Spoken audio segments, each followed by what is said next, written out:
hear me in the back? Okay. Good evening, everybody. I want to thank you all for coming. This is a great turnout. My name's Rhiannon Hickey. Most of you probably either know me or someone in my family, or maybe you just saw my Facebook post. But before I introduce our first speaker, I would like to address all of the white allies who showed up today. We all have something called white privilege. And what that means is it doesn't mean your life wasn't hard. You know, you could have grown up in poverty or had traumatic experiences happen to you. But what it means is that because of your skin color, you have always had a one-up compared to black people and people of color. Your education has been taught from a white perspective, and the media has always reflected people that look like you. And your skin color doesn't stop you from getting job interviews, and the worst thing you worry about when you get pulled over is getting a ticket. And so what we have to do with that privilege is take a step back and use it to amplify the black voices of our community. Raise them up, let them be heard. This is not about us. And so what that also means is that we have to stand in solidarity with our black community here in Dumont and across the country. We have to let them know we see you, we hear you, and we love you, and amplify their voices the best we can. You know, I think everybody knows every life is important, but until black lives are being distinguished equally compared to other lives, that's who we have to focus on right now. That's what Black Lives Matter means.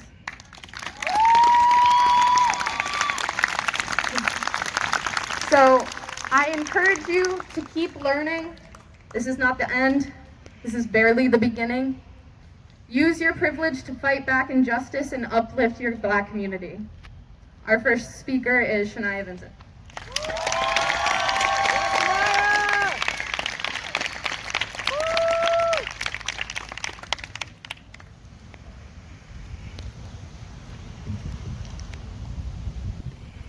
Fear. That is what I feel every time I'm pulled over. A cop coming to my window asking for identification as my heart races. Anxiety and fear taking over me. Because while some people get the privilege of being worried about a ticket, I'm scared for my life. Because something so simple as me reaching for my identification can be viewed as me reaching for a weapon, and that's justification for someone to take my life. Hi. My name's Shania Vincent. I've lived in Dumont for a few years now, graduated from DHS. I want to say that I appreciate everyone who came out today. This is such an important movement. I want to discuss something really important with you. Racism is everywhere, and saying that it's not is ignorance. The fight against the police force is just the beginning. Racism is the systematic oppression of black people in the United States. It is embedded into the very foundation of the United States since the first slave ship pulled into Jamestown in the early 1700s. Today, we fight police brutality. In 2019, black Americans were 3 times more likely to be killed by police violence. 24% of all killings done by police were black Americans. And to put that into perspective, because 24% might seem like a small number, out of the entire population of the United States, 12% are black people.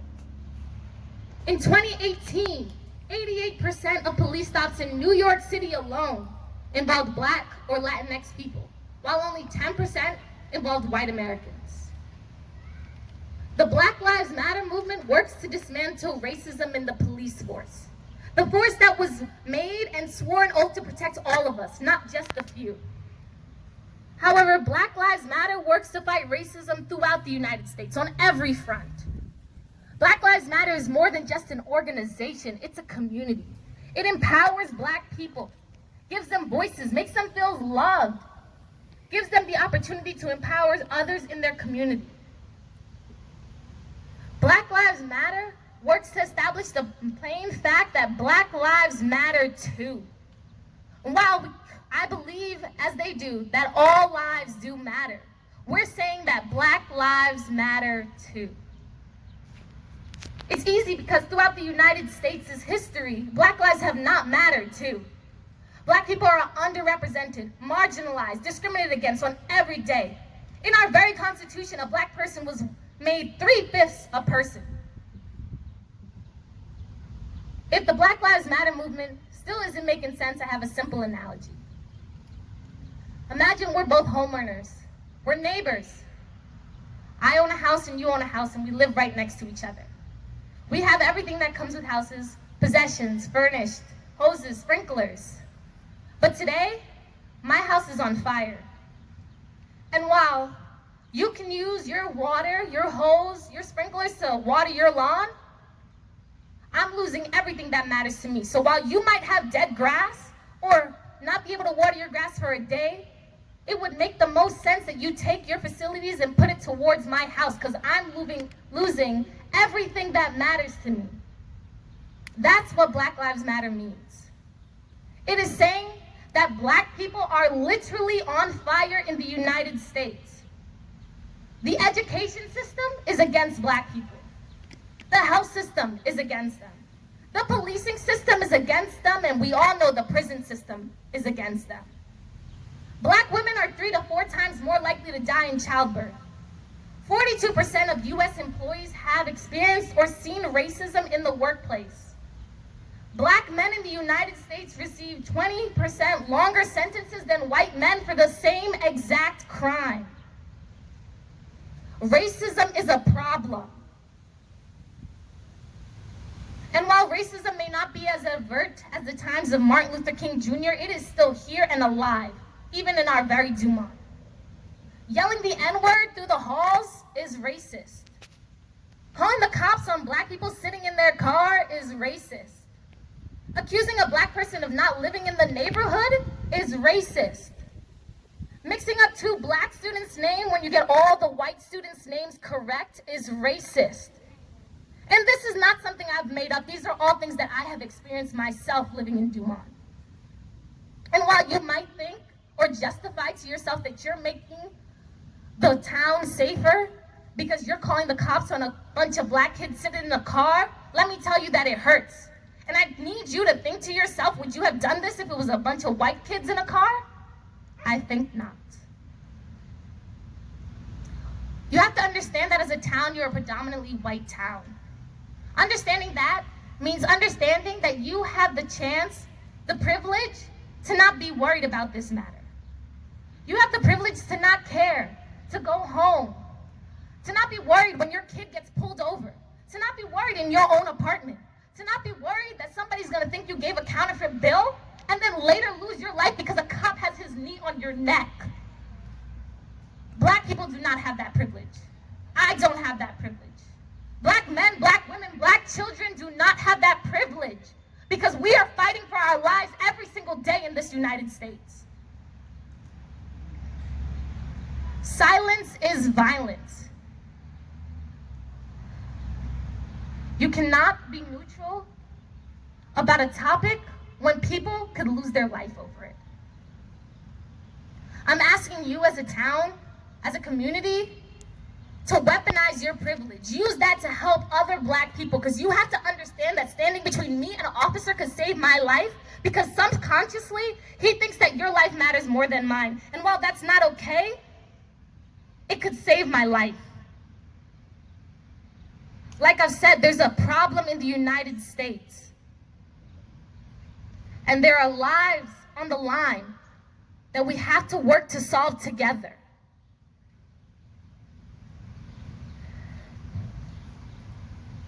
The United States has had the institution of racism for over 100 years. And together we can work to dismantle it every single day, because I'm telling you, my life, my family's life, all on the line. Black women, Black men, Black children, lives are all on the line. And I can tell you right now today, we do matter. Thank you.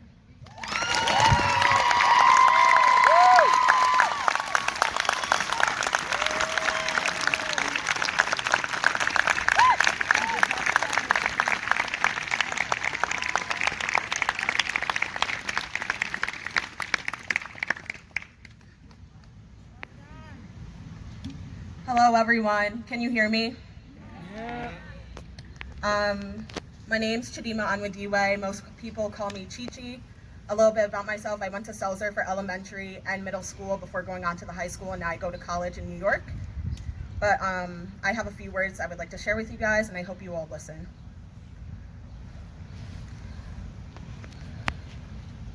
Despite the climate of our nation and the emotions I am feeling, it brings me joy to see all of you guys out here with me and fellow members of the community protesting and speaking up for a change. There's a saying that goes, there is strength in numbers. So I'm grateful to have members of the community and other neighboring towns here supporting the cause.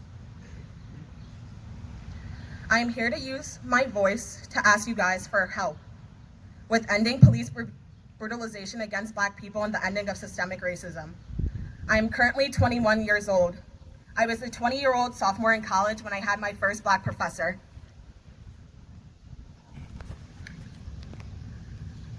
While I do not want people of color to be hired out of filling a quota or in pity, I do believe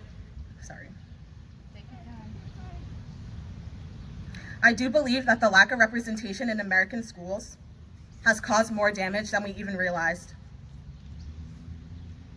I believe that teachers in this nation should be required to undergo extensive training in diversity and inclusivity.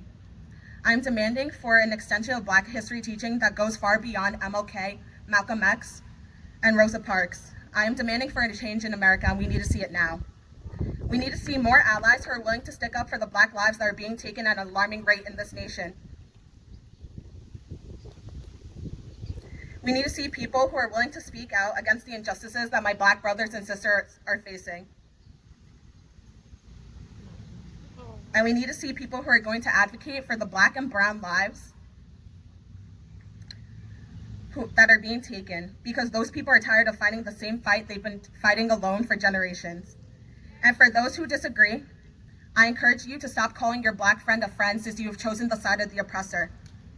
Black people's lives are being diminished as if they don't deserve happiness, freedom, or a life free of discrimination against their melanated skin. I long for the day where we don't turn on the news and hear about another killing of an unarmed, innocent Black man. We need change in the police policies that allow officers to use excessive force, and we need officers to report their partners for using excessive force. We need officers to undergo de-escalation training so that we don't ever have to hear, "Oh, I thought he was reaching for a gun again." I pray for everyone here to find in their hearts the motivation to fight with me and fellow supporters to end racism. I'm calling for unity of the people in this nation to donate to the funds of Ahmaud Arbery, George Floyd, Breonna Taylor, and whatever pro-Black funds you have researched and found. I ask you all to speak up against racism, report and request the removal of racist coworkers from their position, speak out against police brutality, and to be a voice for those whose voices are tired. While we may have gotten all 4 officers involved in the murder of George Floyd arrested and charged, the fight for justice is far from over. I ask you all to continue to post on social media, sign petitions, and send them to friends and families members, and do not hesitate to educate someone who needs educating. Black lives have mattered, and they always will matter. So I ask you today, how will you ensure that you are the best ally you can be for Black lives? I will continue to pray for justice for those who continue to face hate due to the color of their skin. And while the future is uncertain, I look forward to the day where Black and brown people and other persons of color in this country have tons of allies supporting them, so they may never have to feel uncomfortable in their skin and in their home country. Thank you.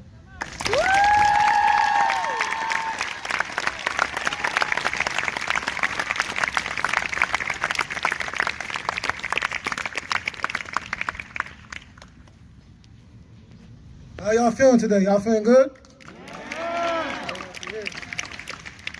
Let's get this started. What's the price for a Black man's life? I checked the toe tag, not 1 0 in sight. I turned the TV on, not 1 hero in sight, unless he dribble or he fiddles with mics.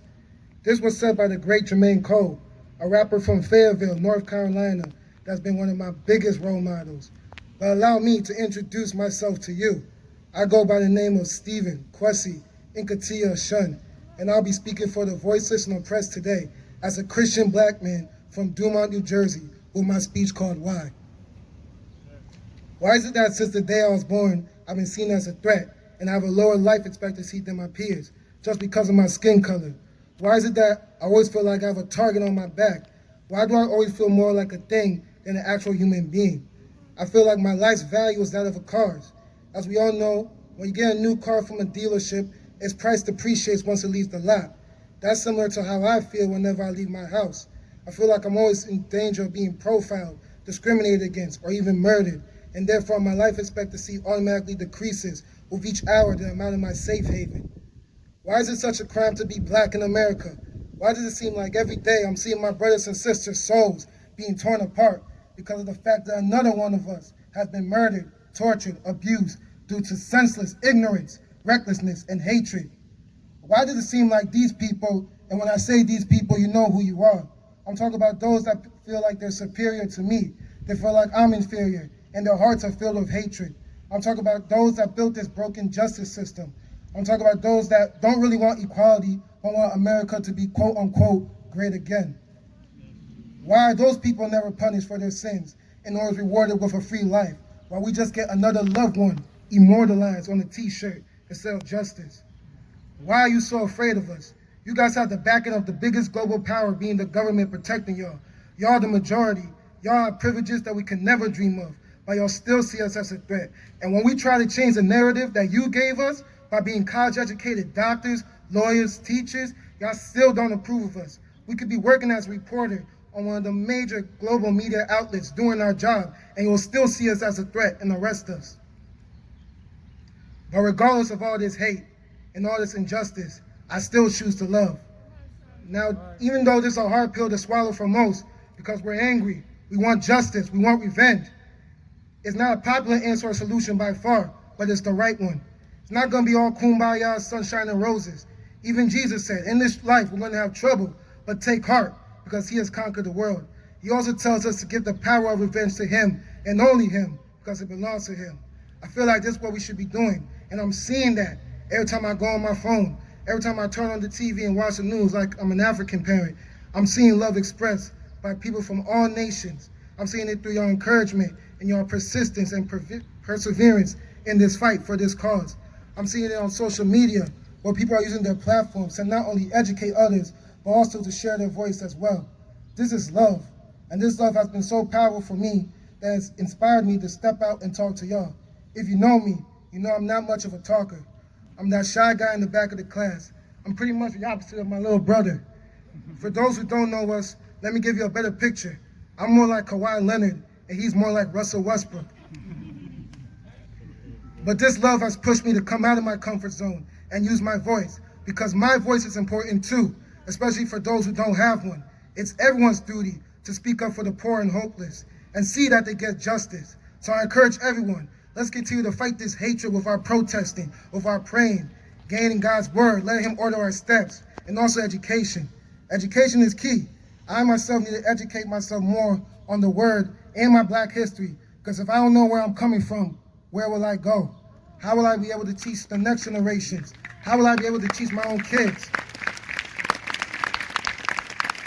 Thank you. But in all we do, and whatever we do, let's do it out of a loving heart. We can't reciprocate the attacks of the enemy with violence, because like my man Tommy said from Martin, R.I.P. the GOAT, violence begets violence, which leads to the grave. We don't need any more lives lost. We have lost enough lives as it is.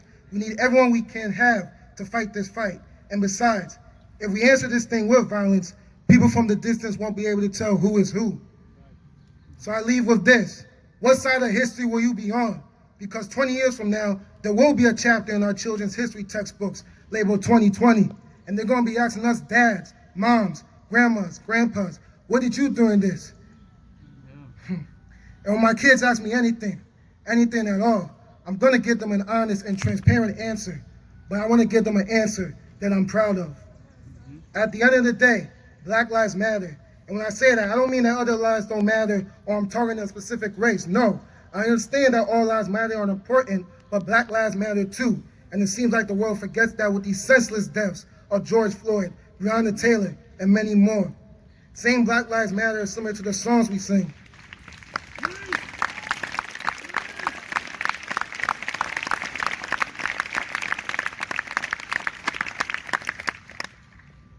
Saying Black Lives Matter is similar to the songs we sing and the sayings we say when we say Jesus leaves the 99 for the one. It's similar to a video I saw on Instagram. In this video, there were two houses, one that was on fire and one that was not. There was a person in the video trying to get everyone to help put out the flames of the burning house. But while doing so, she was questioned by the owner of the other house. Her question was, what about my house? Doesn't my house matter too? You see how crazy that sounds? No one said your house didn't matter. Your house is fine right now, but the house down the road needs our help. This is what it feels like to be Black in America sometimes. It feels like we're trapped in a never-ending furnace while we watch those with life-saving water continuously walk by, stating we either don't deserve the water or we aren't burning at all.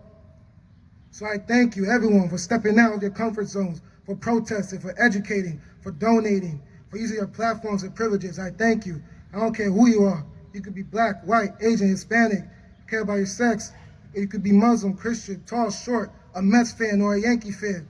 We all need to be in this fight together as a unit, because divided we fall, but united we stand. Again, I'm not here to bash the white people or the cops in this town or in the world. I've met a lot of great white people, ranging from my friends, teachers, co-workers, bosses, teachers, and neighbors who saw my color, and therefore they saw me and gave me love. I've also met some great cops, but as I said before, it's the people whose hearts that are tainted I have an issue with. And to them I repeat, we're done asking for justice. We're demanding it. Thank you. God bless you.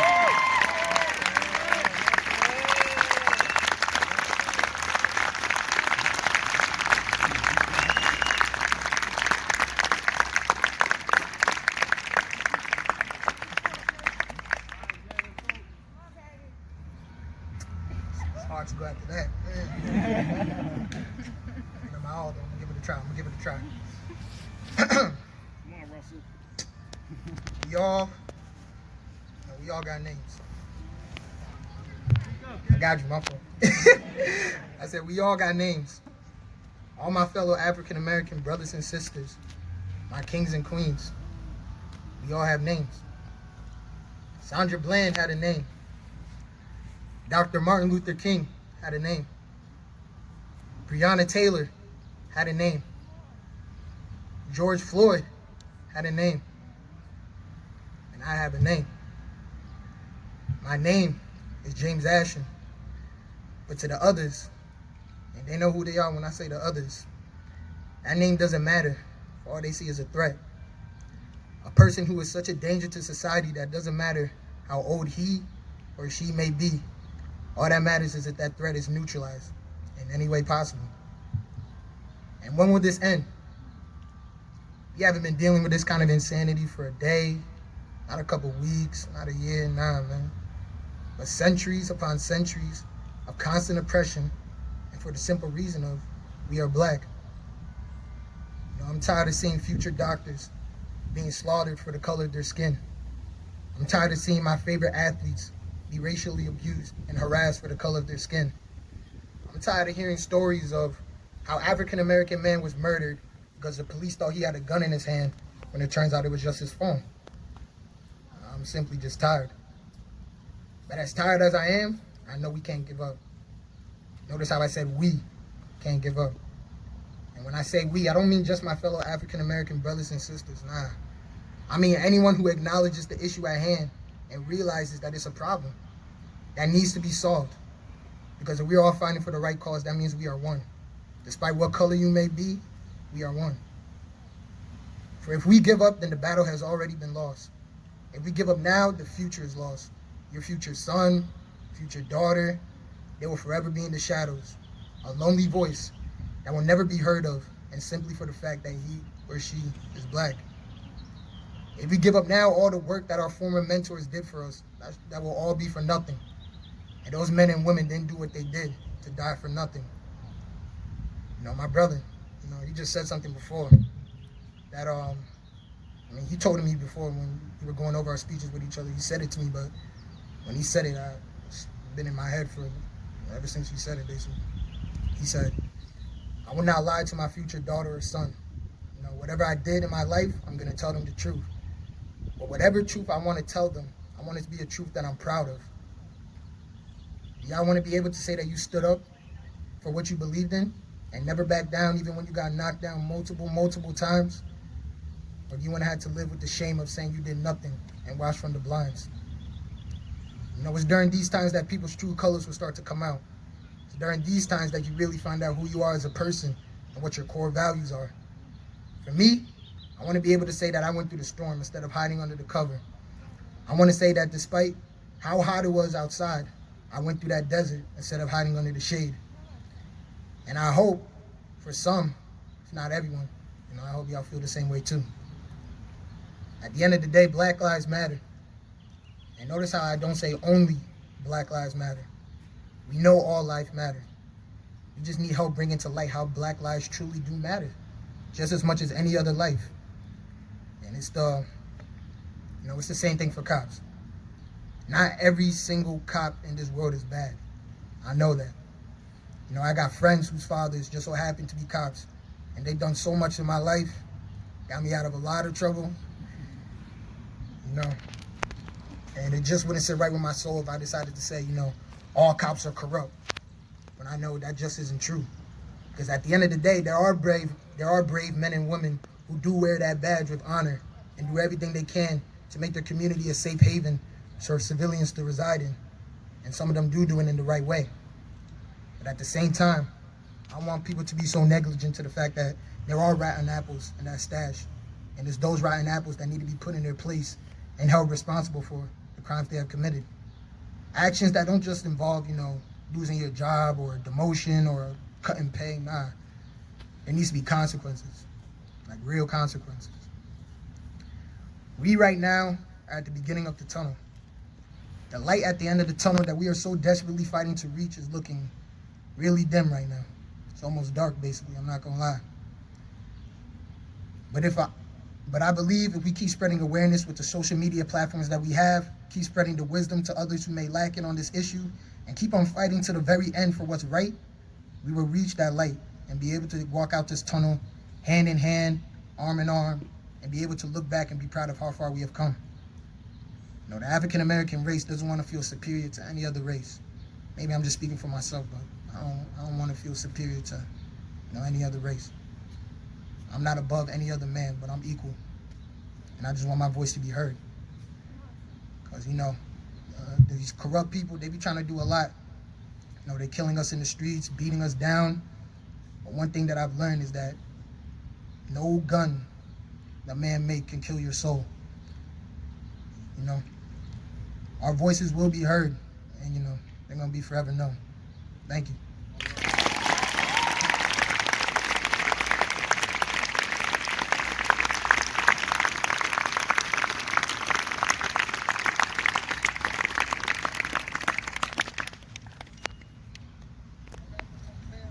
Hi, is Terry Smith out there in the crowd still? Ah, okay. We have a poem by Terry Smith now.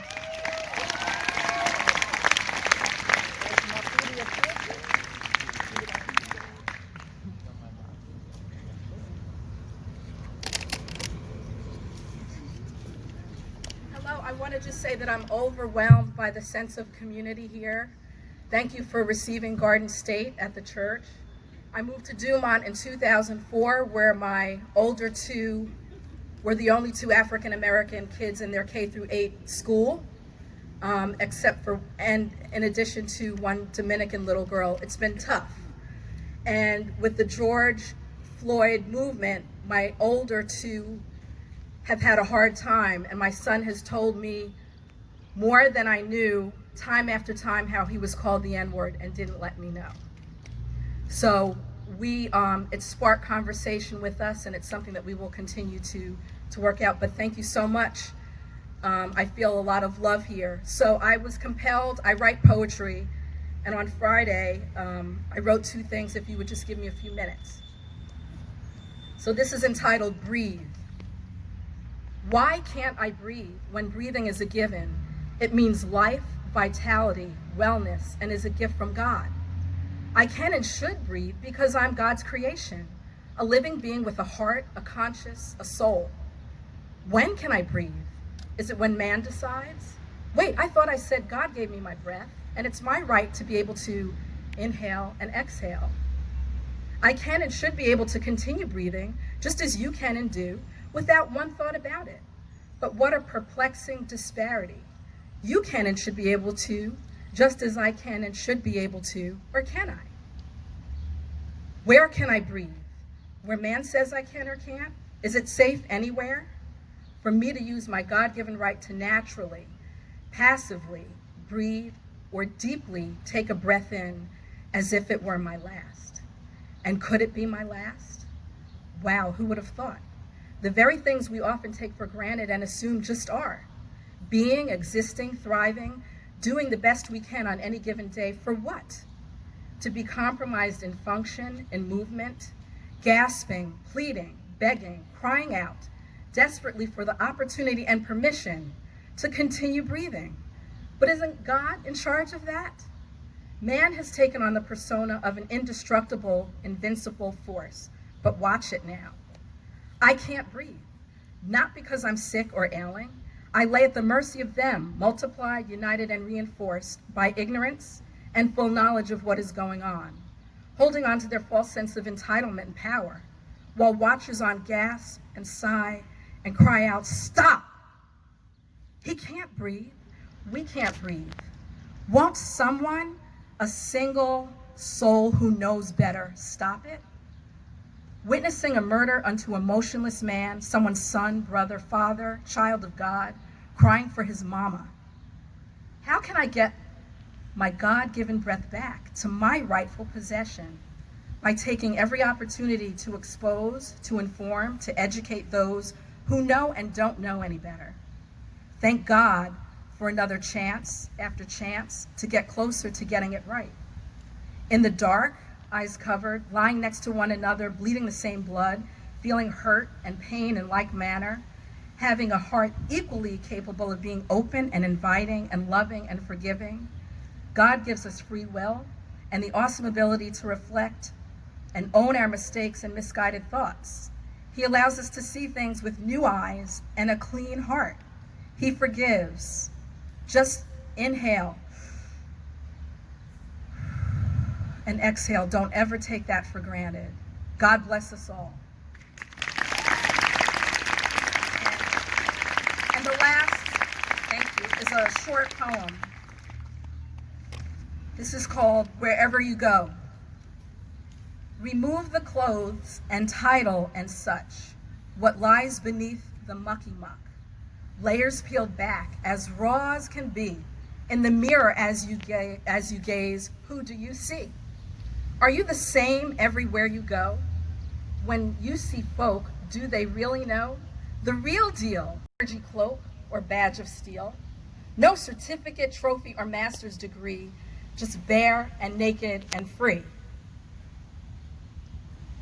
All beautiful shades of black, brown, white, and tan. We're beautiful, all of us, every man.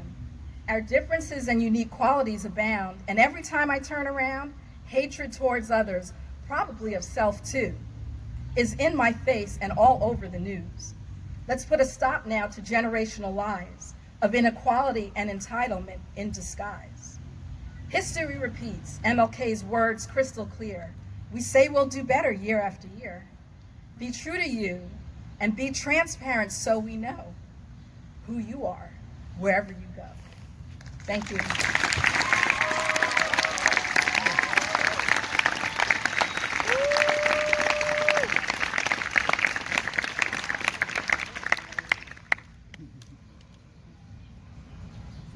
Okay, before we wrap up and do our thank yous, I'd like everyone who was in the group involved in organizing this to raise their hand. Look around. That's your future. That's the future.